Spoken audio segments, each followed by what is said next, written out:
A long-fought court fight came to an end today when a brain-dead pregnant woman from Texas was taken off of life support.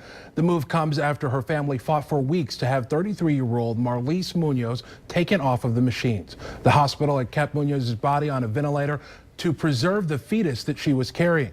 We are here now with Cooley Law School professor Curt Benson to talk about this. This was quite the talker because, I mean, this woman had been declared dead in November, and here she was still on life support. Weigh in. Was the hospital just doing what they had to do? You know, I honestly don't think so. And I want to emphasize that this is not a case like you remember Terri Schiavo, and of course those of us old enough remember Karen Ann Quinlan. This is different. Both of those women were alive. They were in what doctors described as a persistent vegetative state, but they were alive. This one was dead. She was brain dead. She was declared dead. And yet the hospital said because of Texas's directive or their law, we had to keep her body alive in effect so we can protect the fetus. And, you know, the judge disagreed. It's really a matter of statutory construction, interpreting the statute. The statute, in my mind, is pretty clear. It says you cannot remove life-sustaining technology from somebody, from somebody if she's pregnant, okay? But she had no life, okay? The hospital was, saying, well, the fetus was alive and the like, but the reality is the statute was referring to the patient, which was the woman.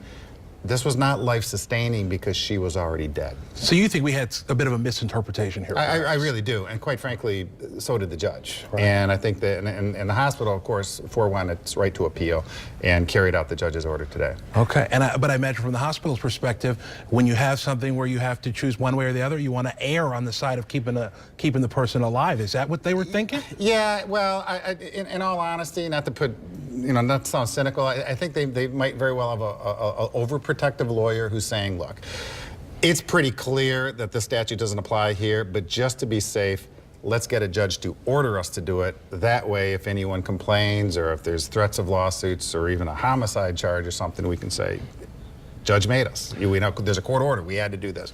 I really think that's what was going on. The judge essentially ruling here that the hospital didn't have to keep this person alive.